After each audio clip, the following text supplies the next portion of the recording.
but he knew the rest of the catalogue. There would be mention of the bishops in their lawn sleeves, the judges in their ermine robes, the pillory, the stocks, the treadmill, the cat o' nine tails, the Lord Mayor's banquet, and the practice of kissing the Pope's toe. There was also something called the jus primi noctis, which would probably not be mentioned in a textbook for children.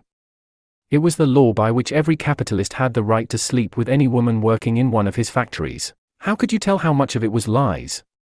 It might be true that the average human being was better off now than he had been before the revolution.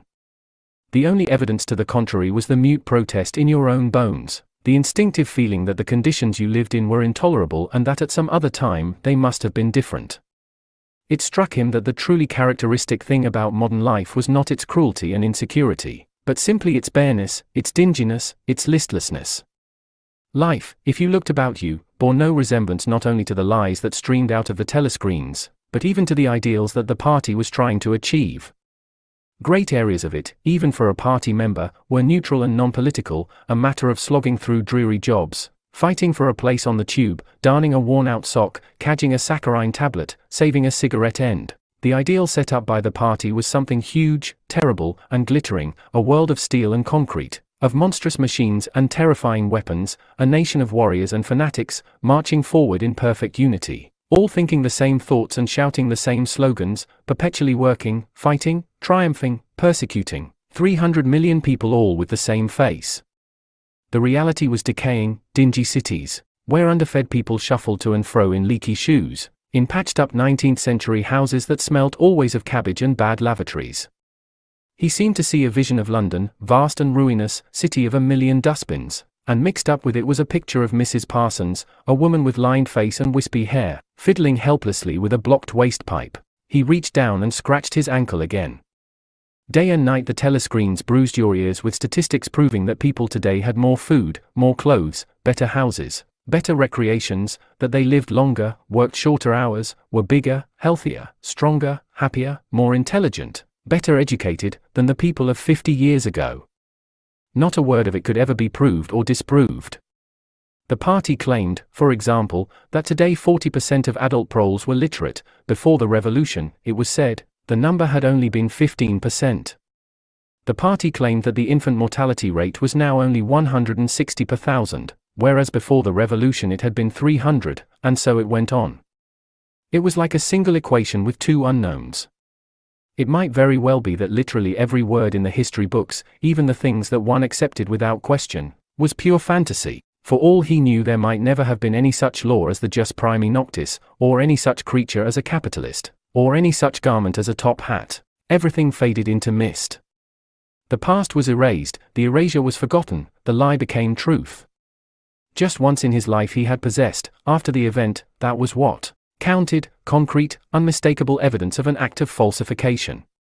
He had held it between his fingers for as long as 30 seconds. In 1973, it must have been, at any rate, it was at about the time when he and Catherine had parted. But the really relevant date was 7 or 8 years earlier. The story really began in the middle 60s, the period of the Great Purges in which the original leaders of the revolution were wiped out once and for all. By 1970 none of them was left, except Big Brother himself. All the rest had by that time been exposed as traitors and counter-revolutionaries. Goldstein had fled and was hiding no one knew where, and of the others, a few had simply disappeared, while the majority had been executed after spectacular public trials at which they made confession of their crimes. Among the last survivors were 3 men named Jones, Aronson, and Rutherford. It must have been in 1965 that these 3 had been arrested.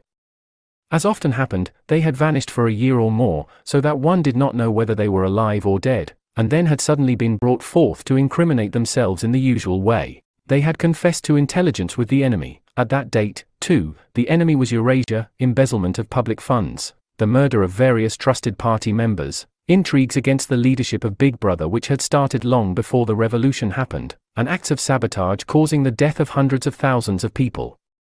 After confessing to these things they had been pardoned, reinstated in the party, and given posts which were in fact sinecures but which sounded important. All 3 had written long, abject articles in The Times, analyzing the reasons for their defection and promising to make amends. Some time after their release Winston had actually seen all 3 of them in the Chestnut Tree Cafe. He remembered the sort of terrified fascination with which he had watched them out of the corner of his eye. They were men far older than himself, relics of the ancient world, almost the last great figures left over from the heroic days of the party. The glamour of the underground struggle and the Civil War still faintly clung to them. He had the feeling, though already at that time facts and dates were growing blurry, that he had known their names years earlier than he had known that of Big Brother. But also they were outlaws, enemies, untouchables, doomed with absolute certainty to extinction within a year or two. No one who had once fallen into the hands of the thought police ever escaped in the end.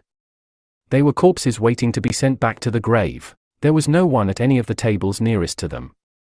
It was not wise even to be seen in the neighborhood of such people. They were sitting in silence before glasses of the gin flavored with cloves which was the speciality of the cafe. Of the three, it was Rutherford whose appearance had most impressed Winston. Rutherford had once been a famous caricaturist, whose brutal cartoons had helped to inflame popular opinion before and during the Revolution. Even now, at long intervals, his cartoons were appearing in the Times. They were simply an imitation of his earlier manner, and curiously lifeless and unconvincing. Always they were a rehashing of the ancient themes: slum tenements, starving children, street battles, capitalists in top hats. Even on the barricades the capitalists still seemed to cling to their top hats, an endless, hopeless effort to get back into the past. He was a monstrous man, with a manet of greasy grey hair, his face pouched and seamed, with thick negroid lips. At one time he must have been immensely strong, now his great body was sagging, sloping, bulging, falling away in every direction. He seemed to be breaking up before one's eyes, like a mountain crumbling. It was the lonely hour of 15. Winston could not now remember how he had come to be in the cafe at such a time. The place was almost empty. A tinny music was trickling from the telescreens. The three men sat in their corner almost motionless, never speaking. Uncommanded, the waiter brought fresh glasses of gin. There was a chessboard on the table beside them, with the pieces set out, but no game started. And then, for perhaps half a minute in all, something happened to the telescreens. The tune that they were playing changed, and the tone of the music changed too. There came into it, but it was something hard to describe. It was a peculiar, cracked, braying, jeering note. In his mind Winston called it a yellow note. And then a voice from the telescreen was singing, "Under the spreading chestnut tree, I sold you and you sold me, there lie they, and here lie we, under the spreading chestnut tree." The three men never stirred. But when Winston glanced again at Rutherford's ruinous face, he saw that his eyes were full of tears.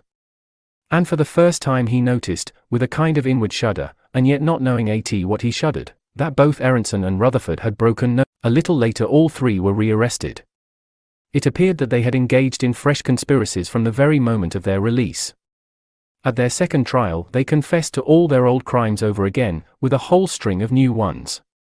They were executed, and their fate was recorded in the party histories, a warning to posterity.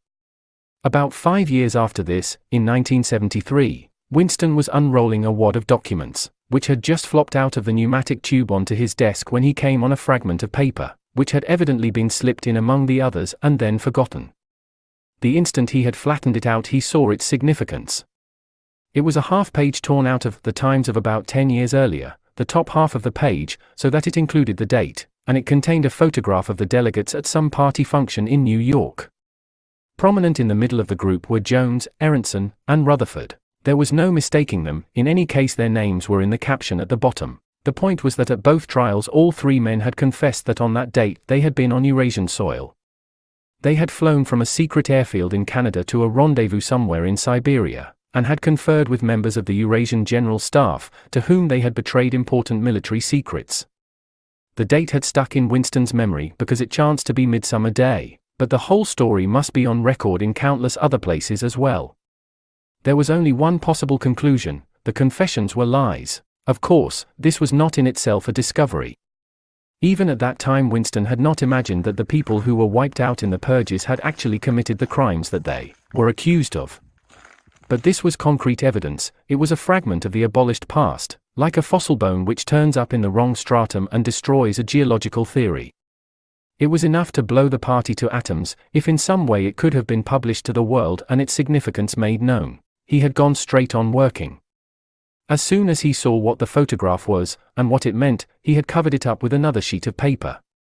Luckily, when he unrolled it, it had been upside down from the point of view of the telescreen. He took his scribbling pad on his knee and pushed back his chair so as to get as far away from the telescreen as possible. To keep your face expressionless was not difficult, and even your breathing could be controlled, with an effort, but you could not control the beating of your heart, and the telescreen was quite delicate enough to pick it up. He let what he judged to be 10 minutes go by, tormented all the while by the fear that some accident, a sudden draft blowing across his desk, for instance, would betray him. Then, without uncovering it again, he dropped the photograph into the memory hole, along with some other waste papers. Within another minute, perhaps, it would have crumbled into ashes. That was 10, 11 years ago. Today, probably, he would have kept that photograph. It was curious that the fact of having held it in his fingers seemed to him to make a difference even now, when the photograph itself, as well as the event it recorded, was only memory. Was the party's hold upon the past less strong, he wondered, because a piece of evidence which existed no longer had once existed? But today, supposing that it could be somehow resurrected from its ashes, the photograph might not even be evidence. Already, at the time when he made his discovery, Oceania was no longer at war with Eurasia, and it must have been to the agents of East Asia that the 3 dead men had betrayed their country. Since then there had been other changes, 2, 3, he could not remember how many. Very likely the confessions had been rewritten and rewritten until the original facts and dates no longer had the smallest significance. The past not only changed, but changed continuously. What most afflicted him with the sense of nightmare was that he had never clearly understood why the huge imposture was undertaken. The immediate advantages of falsifying the past were obvious, but the ultimate motive was mysterious. He took up his pen again and wrote, "I understand how, I do not understand why." He wondered, as he had many times wondered before, whether he himself was a lunatic. Perhaps a lunatic was simply a minority of one. At one time it had been a sign of madness to believe that the earth goes round the sun, today, to believe that the past is inalterable. He might be alone in holding that belief, and if alone, then a lunatic.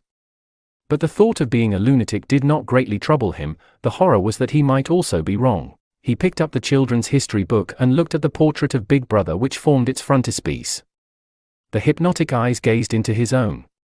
It was as though some huge force were pressing down upon you, something that penetrated inside your skull, battering against your brain, frightening you out of your beliefs, persuading you, almost, to deny the evidence of your senses. In the end the party would announce that 2 and 2 made 5, and you would have to believe it. It was inevitable that they should make that claim sooner or later, the logic of their position demanded it. Not merely the validity of experience, but the very existence of external reality, was tacitly denied by their philosophy. The heresy of heresies was common sense. And what was terrifying was not that they would kill you for thinking otherwise, but that they might be right.